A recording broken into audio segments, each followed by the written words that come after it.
Thank you, Tim, and also thank you I'm pleased to be able to share time together with you guys as part of International Green IT Awareness Week. I don't know if you're in Australia or where you might be in the world, so good morning to the Australians, good afternoon to those of you that are here in the U.S. like I am, and good evening to those of you that are somewhere in between. My name is Melissa Gray, and I'm the Director of Sustainability for RackSpace Hosting. I've been a Racker for about 4 years. We're located here in San Antonio, Texas. I was visiting with Tim before the session. It's currently very sunny and 88 degrees Fahrenheit where I am, so where I am looks just like what's on my screen. But where you are probably looks a little bit different. My role at RackSpace is really to coach, teach, and mentor our 5,000 Rackers worldwide on what ICT sustainability looks like. And so I'm pleased today to talk a little bit about how I think about the business and the work that we do today. I chose the topic based on some of the work that I've seen your organization do, married with some of the work that we've put in as well. So all clouds are not created equal. Now, my mother was an English teacher, so she may tell me that this isn't grammatically correct and it should be equally, so I hope she's not watching. Today's talk is really going to be about those clouds and how they're created and how to think about them, and key questions to ask when evaluating a cloud, as well as a glimpse into the vision of the sustainability program I lead here at RackSpace. So a little bit about what we do. We have worked to build one of the best portfolios on the market. But a cloud by itself is not a business model. And so our business model at RackSpace competes on open plus fanatical to deliver best fit computing outcomes for our customers. We like to work closely with them to right-size the solution with the right architecture from the get-go, because from an ICT sustainability standpoint, this is the first thing that is critical for us to do. And as I work with customers and Rackers each day, I'm often asked the question, well, how green is the cloud? My answer is, well, it depends. Greener than what? Because it really depends on what you're trying to accomplish, and again, how well you're doing it. Asking just 3 more questions will give you insight into what's really important to the person that you're talking with. Most IT solutions have multiple stakeholders, but it usually is through conversations with individuals that you start to find out more about what's important. So the first question I like to ask is, well, what are you comparing? Without comparison, you cannot say the cloud is green or greener or less green or more green. And this is how I start the dialogue. I usually get a good architecture picture of the current state and what they're aiming for as they decide what they're going to do with their solution. So imagine someone describing 1,000 dedicated servers, and they're about 3 to 4 years old. They also have a couple firewalls, a couple of load balancers. They're currently not using any virtualization. They're going to forklift the app that they're running today to 1,000 brand new dedicated servers in their data center. And they're also looking at 2 cloud providers. The cloud providers have them using the equivalent of 50 dedicated servers.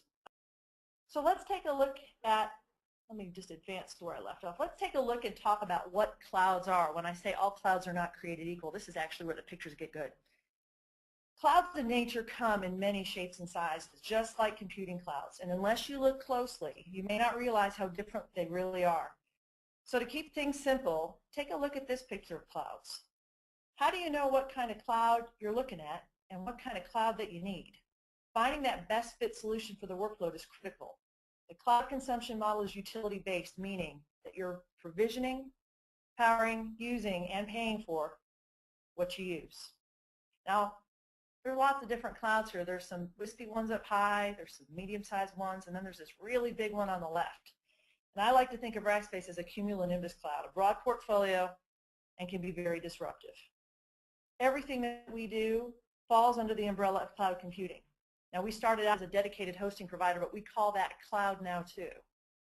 Everything that we do is defined in the delivery of computing, storage, and the applications over the internet. The most familiar version of cloud that you're probably familiar with is public cloud. It's pooled computing resources delivered on demand over the internet. Virtualization and other technologies allow us to provision and manage this multi-tenant pool of computing resources. I think of this as a hotel. Lots of different rooms, lots of doors, lots of individuals can share the public cloud. At the same time, the pooled computing sustainability lowers the cost of IT services. I get to share this with a lot more people. So the common infrastructure is divided. There are multiple varieties of public cloud services that are priced on pay-per-use basis. They can be easily and quickly scaled up or down on demand. Today, our flagship product is cloud servers for computing, cloud sites for website hosting, cloud block storage and cloud files for storage, cloud databases for hosting MySQL. I could go on with cloud backup, cloud networks, cloud DNS, cloud monitoring. You're getting the idea. These are component solutions that you fit together to create the solution that you're looking for. The second type of cloud we talk about is private cloud, and this refers to that same pool of computing resources that's virtualized, but it's dedicated to just one customer, single tenant. Think of it as a single family home. The hardware can be located in our data centers or the customer's facility, and the approach is especially popular with some of our larger corporate customers. OpenStack and other open technologies generate significant interest in our private cloud offerings. And then the third flavor of cloud, farther down the stack, is dedicated, also known as managed hosting. It's really the heritage of where we started. We provide a server or servers reserved for specific customers who have full administrator privileges and are responsible for most of the administrative functions on the box. We call this bare metal, and we provide a customer management portal and other tools. The service frees the customer from the burden of managing the data center, the network, and the hardware devices, as well as the operating system software. Dedicated cloud hosting is largely a recurring subscription-based activity. So now that you have an idea of those three types of clouds, let's talk about, when we talk about that broad portfolio, what a hybrid cloud is. We believe that hybrid clouds give customers that best fit. They can combine their public, private, and dedicated bare metal servers for the most flexibility and control through a service called RackConnect. I think of it as an extension cord that allows you to plug these things into one another. This is how you get the best performance and the best pricing. And why is hybrid hosting important? Well, it's a pioneer of a new type of cloud that's emerging that allows customers to easily and seamlessly utilize the benefits of both dedicated and public. We're also working to add our private cloud to this technology, and through our RackConnect service, allow each type of cloud computing form factor to meet specific and unique customer benefits. Again, right-sizing the application to fit the workload that you're trying to deliver, so you're only using the electrons you need to run the solution. Our set of managed support services and fanatical support help enable this, but we believe that these are things that anyone can create, connect, and control. So now let's look at a real example. This is an enterprise hybrid cloud example that we run for one of our customers today.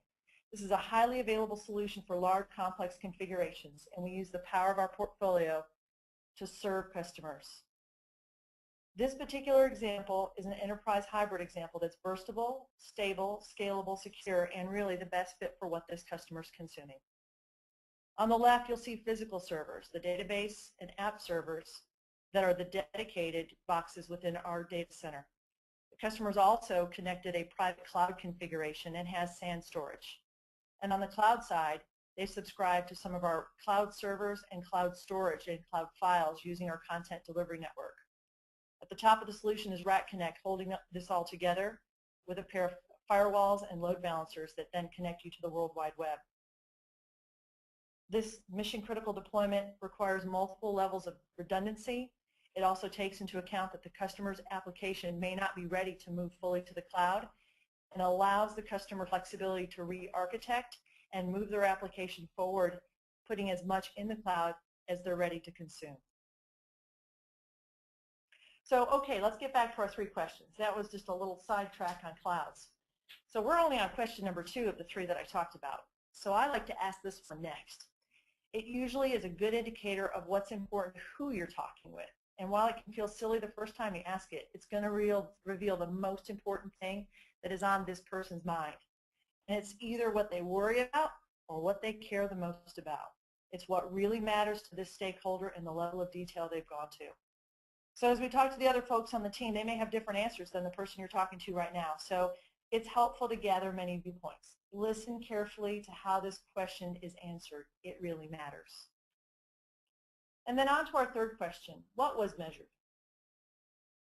Usually folks will leave the actual results, numbers, and you have to go back and question to find out how it was measured. Thus, a good comparative discussion starts. So most commonly, I hear things from customers like PUE, utilization, cost is an important one, security, how secure is the cloud, but very few things on how to rate the sustainability of a cloud, like transparency, watts, energy, portfolio. We could have a whole other talk about measuring and using PUE, and maybe that's something we can talk about next year. Now you know what you're comparing the cloud to, what was measured, and by whom. But now let's collect some information on the cloud that we're going to compare it to. There's more to the cloud than just the architecture of the application that I shared earlier. It's what the cloud is backed by that tells the story is what that cloud is really made of. As part of last year's program, I got excited when Mr. Brock presented on Chapter 11 of Greening IT about the development of KPIs to demonstrate value. You know, my favorite page, page 194. I hadn't yet read the book, but when he showed this framework on the screen, I knew it would soon be on my reading list. It simply depicts the way I think about my role in developing environmental sustainability for RackSpace. Now I'm about to share the biggest secret of our success in sustainability and frankly in any role I've ever had in my 20 years in the industry. When I started in this role almost 3 years ago, the first thing we did is we organized around outcomes. So effective and so simple. Getting a small group of empowered owners accelerates progress. The teams that we formed are cross-functional and set the policy, run the operations, and measure the effectiveness around these areas. The first thing that we chartered was our global infrastructure team. The team's responsible for choosing all of the infrastructure that rolls into the data centers and putting a strong TCO model in front of it and putting sustainability as weighted criteria within the decision-making quickly made it easy for me to make sure that the solutions that we were moving into our portfolio met the criteria for what we were looking for, not only for what we were buying, how we were using it, but then where it was going to go after its useful life. We then formed our global energy team that was responsible for putting the policy together and purchasing the energy for the organization. And we made sure the scope of that team included the natural resources for the energy that we were purchasing, even though we weren't creating the power. We then formed our global e-waste team that was an offshoot of the infrastructure team that was responsible for all material leaving all offices and all data centers. Not only compute, but also everything down to office furniture, cabling, and anything else that might be in a facility. And then we wrapped it all together with our global green team. That's an organization that's responsible for making workplaces more effective, interesting, and sustainable for our Rackers worldwide. They help set policy and teach Rackers about ICT and sustainability. As we've built our practice, we've continued to ensure that we've also focused on the bigger picture of how we do is really about helping people and society exchange information while creating durable value, doing it in the most planet-friendly way possible. So in the framework, it also talks about the triple bottom line. We launched responsibility.rackspace.com on this most recent Earth Day to start telling that story. And so why does this matter? Because some of these areas aren't often front and center when choosing where you're going to run your workloads. Increasingly, these become important areas where you'll see that the standard that we set to measure ourselves against is not how big we get as a company, but how great we can become in serving those who trust their workloads to us. And so simply, we call it and think about it as people, pocket, and planet. We start with our roots, our mission, our purpose for existing as a business. That mission is to be recognized as one of the world's greatest service companies. And while there's a substantial technology layer to what we do, RackSpace is and has always been about fanatical support. 5,000 fanatical Rackers willing to deliver whatever it takes to create world-class IT outcomes for our more than 190,000 customers worldwide in our 9 data centers. But it also is about how those people treat one another and treat their customers. And to achieve that mission, we rally around 6 core values. They define how we treat each other and our customers, holding each accountable for living these core values and providing feedback when we don't quite make it. I've never seen a simple set of phrases make it so easy for us to all express the best of what we have to offer every day. And well, why does this matter? Happy Rackers equal happy customers, and happy customers run their workloads more efficiently. We measure our success by one number. It's called the Net Promoter Score. And when all of our customers give us 10s is when we are answering that ultimate question. We know we've achieved our vision of being one of the world's greatest service companies. NPS is a tough measure to hold yourself to, but it's the number one thing that matters. Get this right by listening to your customers, and the rest falls into place. As you work with various cloud providers or build one on your own, you realize that technology cycles move faster than ever. So to ensure that you're staying ahead of the curve, ensure your IT team is investing in the best people and bringing the best ideas forward. We do our work in the open and get as many voices contributing to collaborating and improving and iterating on software, hardware, and data center designs. We open sourced the cloud in 2010 by allowing our OpenStack cloud software to be freely available and downloadable. It's been downloaded in over 87 countries, more than 10,000 times. The only continent that we've not seen it downloaded on yet is Antarctica, and we feel that at one point that will happen and we'll have checked them all off. We're making good progress on OpenStack. We incubated the community, and now it's really running on its own. We only contribute about 30% of the code to that organization, and other partners are contributing their code to innovate on OpenStack. The Open Compute Project is another 501c3 that we chartered, along with others like Facebook, to democratize access to the data center designs and hardware within the data centers. And we call that the Open Compute Project. Open Compute has an annual summit. We had 5,000 live streamers last November. We encourage you to join us if you'd like to. That webinar is in November. You can look at it at opencompute.org. So let's talk about some of the hardware that we buy and what goes into some of this. And when it comes to our global infrastructure team that I mentioned earlier, we build sustainability into each purchasing decision. So our next generation compute hardware that our team is working on is this Open Compute thing that we've talked about with Facebook. The original Open Rack is on the left. It was designed for Facebook's Prineville data center. We liked it a lot. It's compatible with AC, DC inputs, supports low and high wattage applications in an economical fashion, but we couldn't simply roll this into an existing built data center and plug it in. We needed something that was good enough to roll into today's data center, but also could grow with us into tomorrow's. So we worked with our partners to make some changes. The design on the right reflects that work with the Open Rack for infrastructure service providers, as well as many enterprises. The modified Open Rack holds more equipment, supports diverse AC input feeds, and makes room for conventional network switches supporting higher wattage applications. There are 2 higher capacity power zones, a single higher capacity power shelf giving 6U back for servers and storage.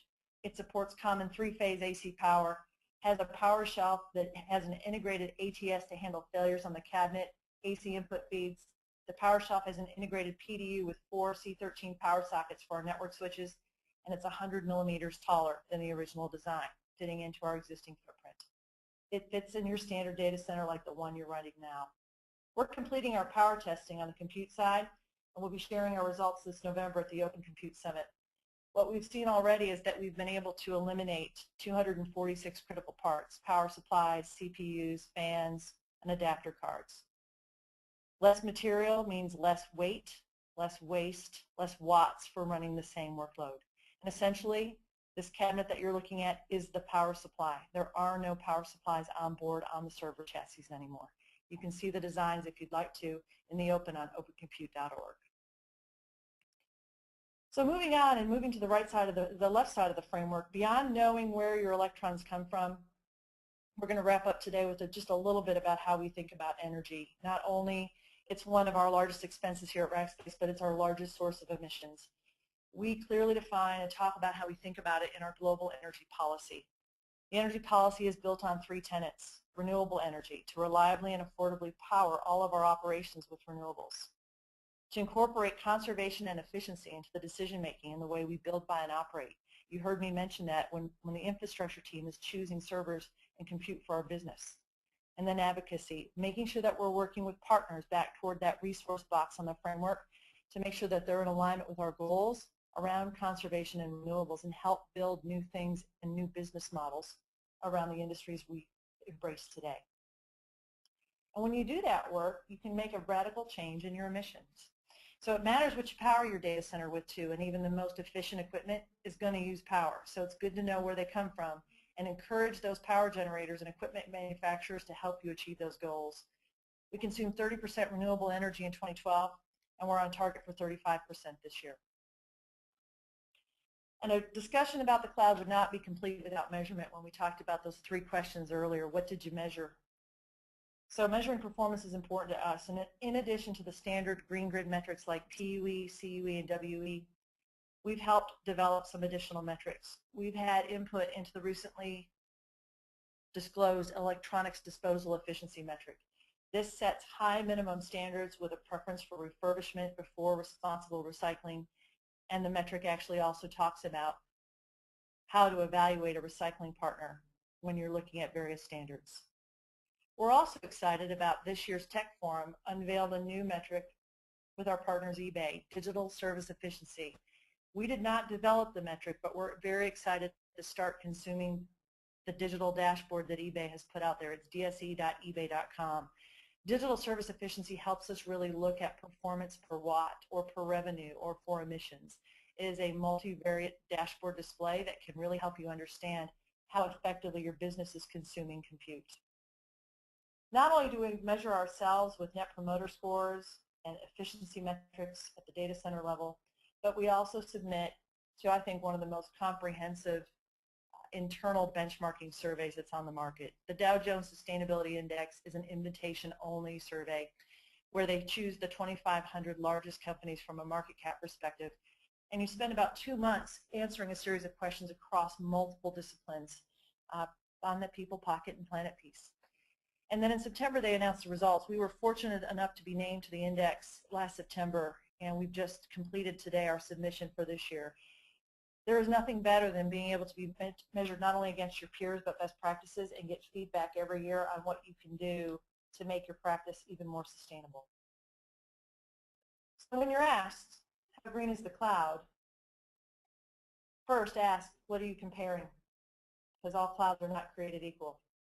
Second, have you measured it? And if you didn't, who did and how credible was it?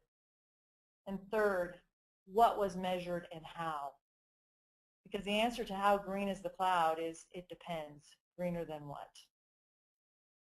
Coming back to our environmental framework, we think about all these things we've talked about today and the way we organize around those teams. It's important to ask the questions and get the answers around each of these areas as you're deciding what you're comparing it to when you're answering the question, are all clouds created equal and is yours greener or not? So with that covers my prepared remarks today, Tim. I'm happy to take questions. Fantastic. Thank you so much, Melissa. What a great presentation. I really enjoyed that. I'm sure everyone else did at home as well. That is correct indeed. We'll now kick off with the live Q&A portion of today's live speaker session. If you do have any questions that you would like addressed by Melissa concerning her presentation or her work with RackSpace, or perhaps even her experiences around green IT and sustainability at large, then please submit your questions now in the questions panel on the webinar, the GoToWebinar control panel on your screen now. Melissa will be able to address each question in turn, and please do remember that if you would like to speak with Melissa or a representative of the Foundation for IT and Sustainability, please feel free to email info@fits.org, that's FFITS, at any time following the session, and we'd be more than happy to assist your query following the conclusion of today's session. So with that, I'll now present the first round of questions to Melissa. Okay, so the first question that we have today, Melissa, is, does RackSpace publicly disclose its footprint or metrics?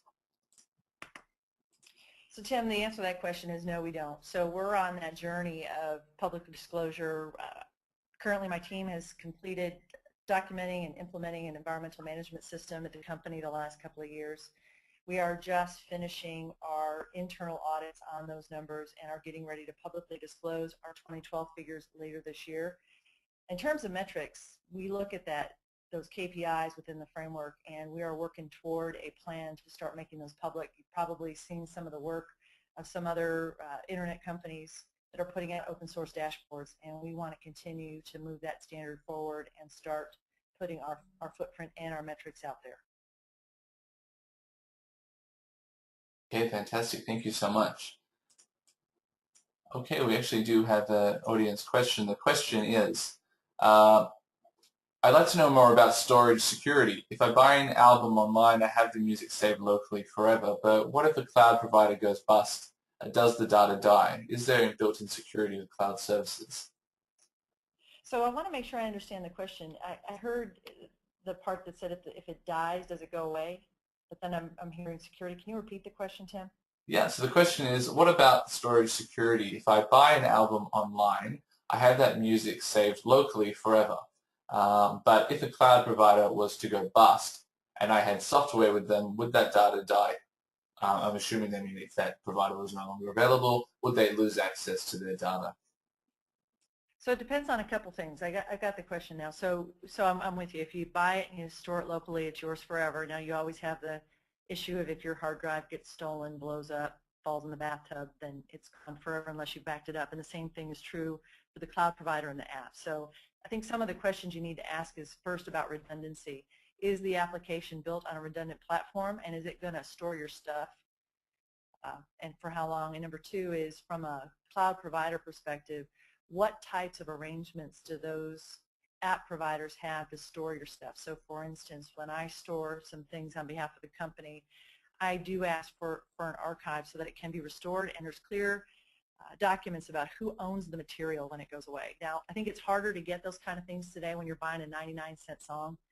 You can't really call them and say, hey, tell me all this stuff. But I think you're going to find the ones that have the better reputations, or the ones that have already thought through these things, will have the durable models, will have the redundancy, and will make sure that you always have your stuff. I think it's tougher for a consumer to get those answers than it is in the business setting. Okay, so yes, you can rely on the cloud for data security long term, but you got to ask questions and you got to know what you're buying. Fantastic, thank you. If there's a follow-up to that question, please do submit that through now.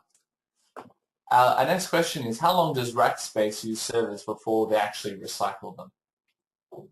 So that depends. So I see a couple of different things happening in the business. So we really like to take a server or any asset and use it to its fullest potential as long as we can, while we're still, we're seeing great performance. When that infrastructure team is trying to decide on the next generation hardware platform, we start looking at what happens if I keep running the current version versus what happens if I move to the new version. And what's really interesting is how power costs influence that. And so as we start making those life cycle decisions, I've seen servers that have run probably longer than, you'd be surprised how long they've been there, 3-5 years, and they're still growing strong. And then there's some other platforms that the innovation cycles are so rapid and they're coming so closely, you can see the servers getting more efficient, and you can actually move to the next generation sooner than you are on other platforms. And that's why it's so important for us from a recycling perspective to have not only great providers, but a clear policy on remarketing preferences before recycling, because we think some of the gear that we have today can find another useful life somewhere else, in someone else's data center doing work for them.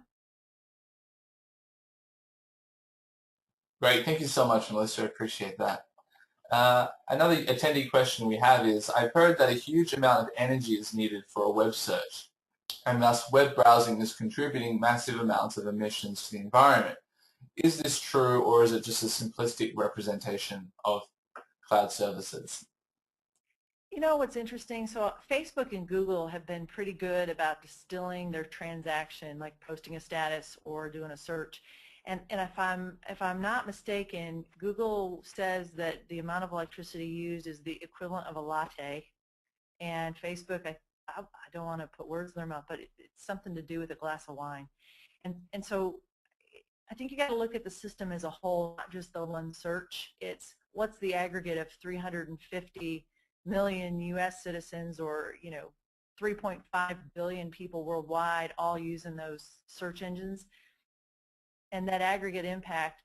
Plus, it's going to grow over time. Once you start searching, you're going to search everything. Data centers worldwide use about 2% of energy, and it's all about, again, greener than what. So what are we replacing?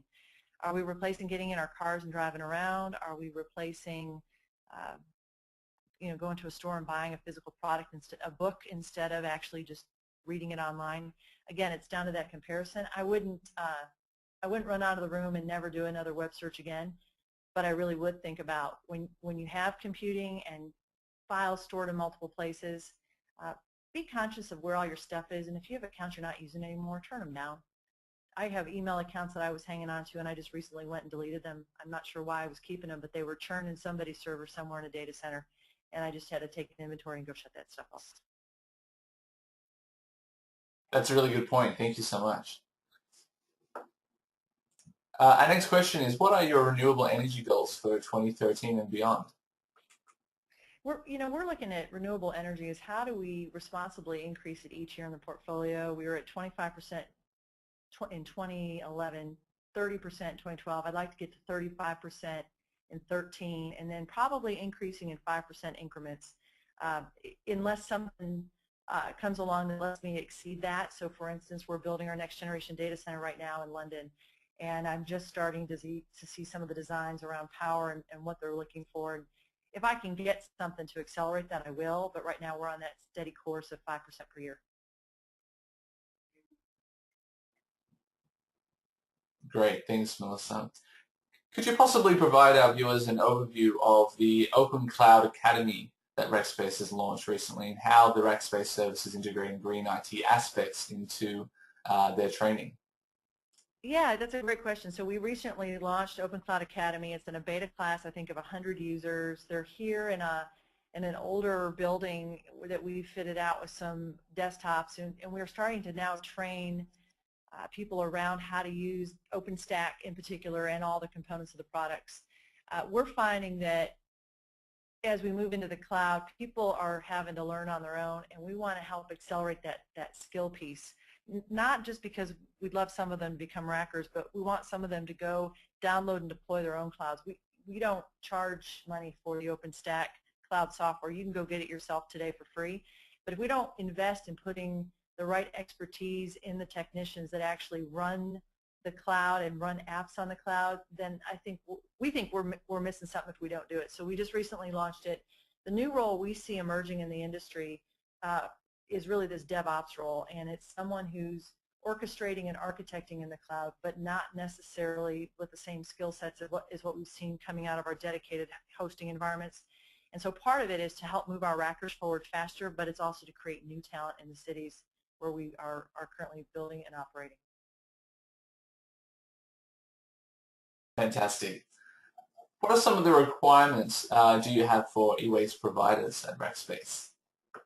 So I think the first thing we look at is their credentials and certifications. So it's, between your e-stewards and your R2, looking at who has taken the time to go ahead and invest in those systems, how long have they been doing it, and then to start looking at their other certifications around ISO 14001, the health and safety certifications, and then starting to physically audit the facilities.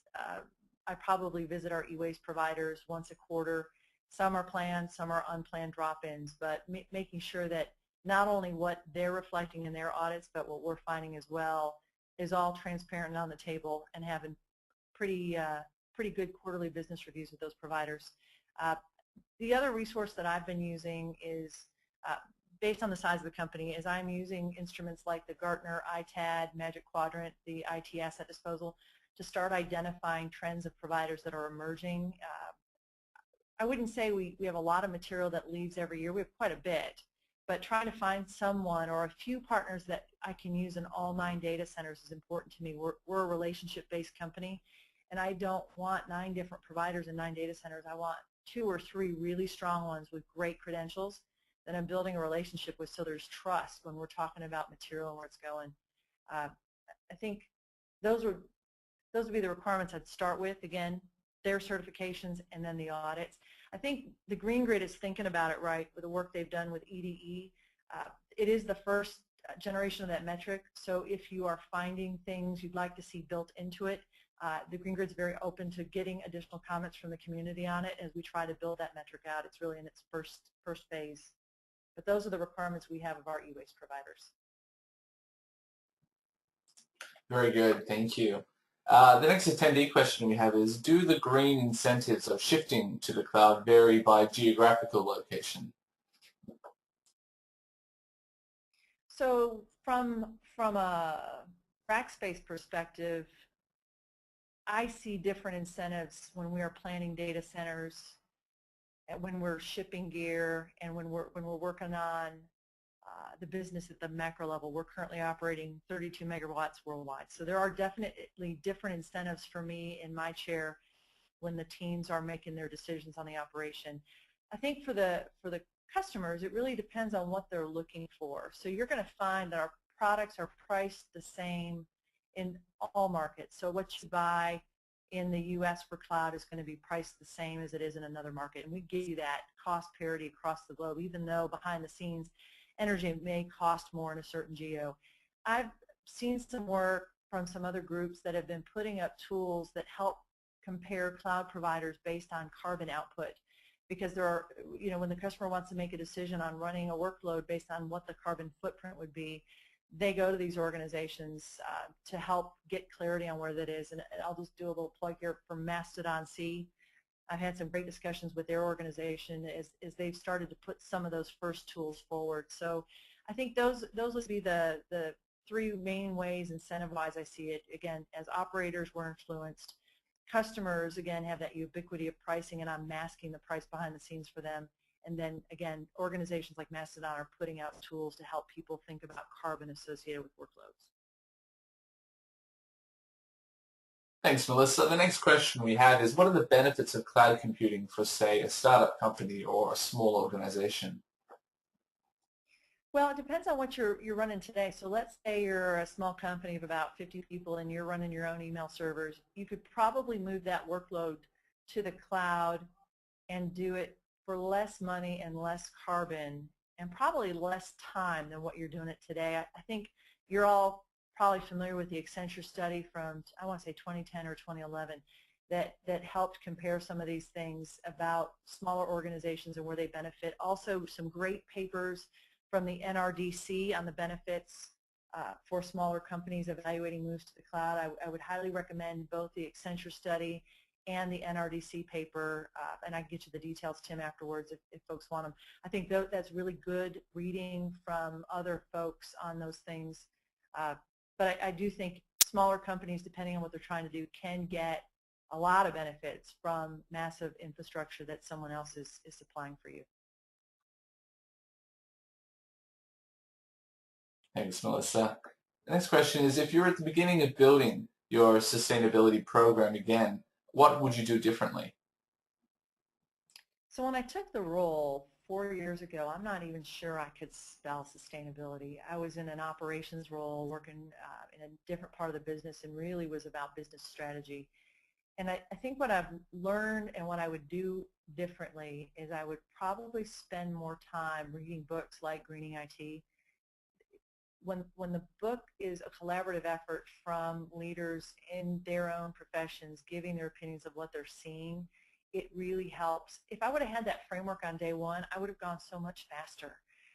Part of it is the situational learning. I've had a chance to go learn through trying and talking and doing other things, but frameworks like what the book has are really the answers to the test, and when you have those, you can be a lot more effective in figuring out what you're doing. So I think that's the one thing I would do differently is I would probably get a t-shirt made with that framework and where I go so I could look at it. Thank you, Melissa. So we are drawing near to the end of our session today. If you do have any further questions for Melissa, please do present them now in the questions or chat panel that you see on your GoToWebinar control panel, and you can take advantage of the opportunity of having your questions directly answered by Melissa today. One question, an additional question we have on their series, what is the actual technologies that cloud use? You mentioned the different data center infrastructure. Is there any new technologies that are coming online which are likely to increase efficiencies beyond what they are today? We're always looking at new stuff. There are some things that are really interesting that the team looks at and evaluates. I'm certainly, not saying we're moving in this direction, but for instance, we are looking at liquid cooling. What does it look like? How does it work? What are the benefits? Is it something that's scalable you can put into a data center, and does it really work effectively? We're looking at the ARM chips and really looking at and discussing about how can you use those types of things to run web scale workloads, and when is that technology mature, and when can people start building applications for that type of technology.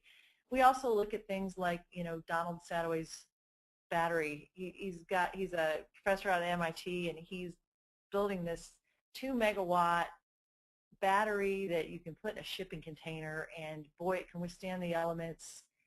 It's fairly straightforward as we try to solve for how do you do renewable solutions on a big enough scale and have a storage medium that can carry you through the night, or at least at a big enough workload, because I'm always looking at alternate ways to do backup generation and source power for the facilities.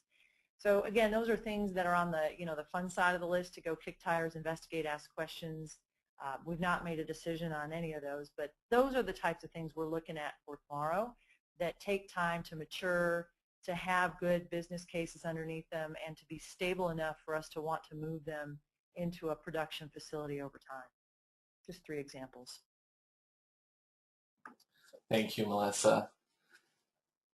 The next question we have for you today, Melissa, is just around public perception of cloud computing for large organizations. So we know that Apple in 2012 disclosed sensitive information about the energy demand of their data centers housing their cloud services. Earlier in 2012 this was, and Greenpeace were quick to criticize. Is there certain steps or things to consider that organizations should be aware of if they were looking to publicly announce or disclose their data center credentials, particularly around cloud computing?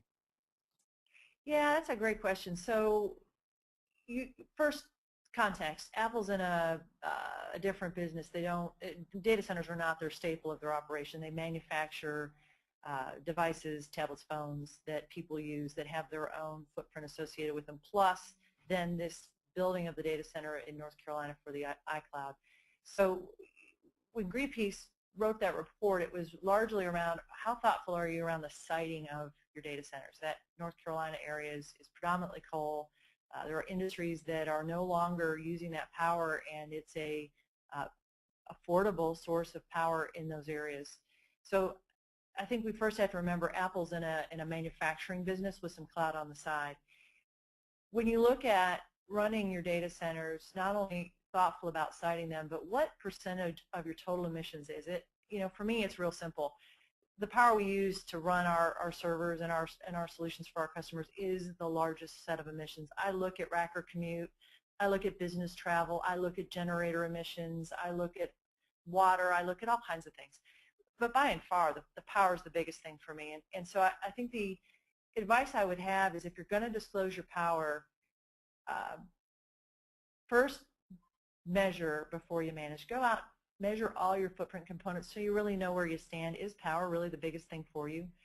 Where is it more intense? What's the cleanliness of the power of your existing facilities? How are you going to site new ones? And then as you go forward, really think about documenting how you use whatever that largest source of emissions is. For me, again, power. But really getting into the nitty-gritty of how you're calculating that footprint, know it forward, backward, make sure the math's right, and then, yes, talk about it publicly after you've gone through those steps. But until we looked at the intensity of the existing data center power inputs and really thought about that long-range planning, my energy team looks out to 2020. And when we started looking at those decisions and saying, all right, so if we want to bend this and I want to hit these percentage of renewables every year, what are the things that have to change across this portfolio in the next 10 or 15 years? It's certainly not an overnight thing. This is a multi-year strategy of making sure that every decision is going toward what those goals are. And you can't afford to have ones go against you, because they really count big when you start doing the math. So I think that would be my advice. Context about industry, get the biggest source of your footprint, make sure you've got the right decisions and macro tools to look way far out and make good decisions, and then do your math. Really know how to calculate that carbon footprint and then disclose. Thanks, Melissa. And the next question is almost an evolution of the previous one. It's if an organization was considering moving to the cloud, What sort of questions would you think they should ask their next cloud computing provider, or maybe provide some tips on how they can best evaluate different cloud computing providers around their green IT credentials?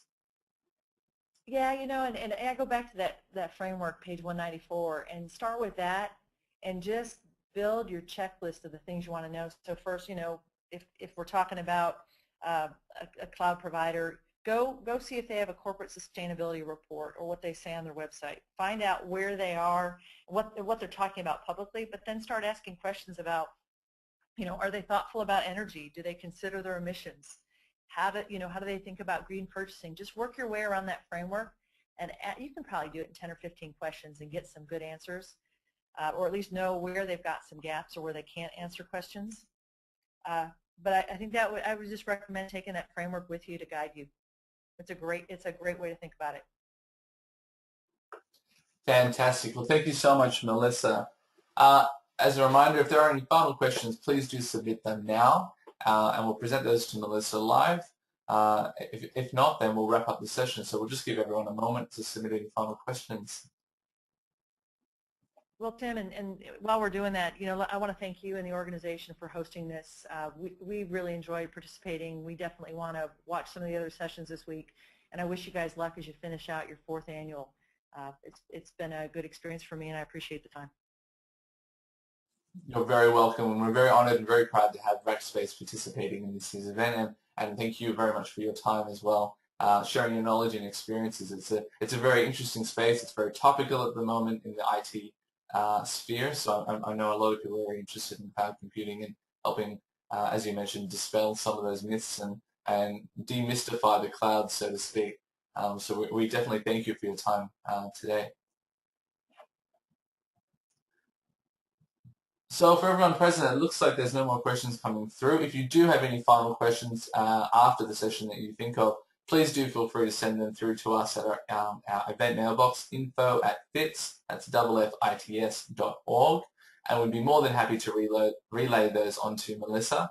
So that will end our session for today. Once again, thank you to our speaker, Melissa Gray of RackSpace, for your time and willingness to share your experiences today. Also, thank you to everyone who participated. We're glad you could join us, and we certainly hope the session was helpful and informative for you. Just a reminder, the recording of this session will be made available within 24 hours via the Green IT Week Virtual Conference registration page, so please do keep an eye out for that.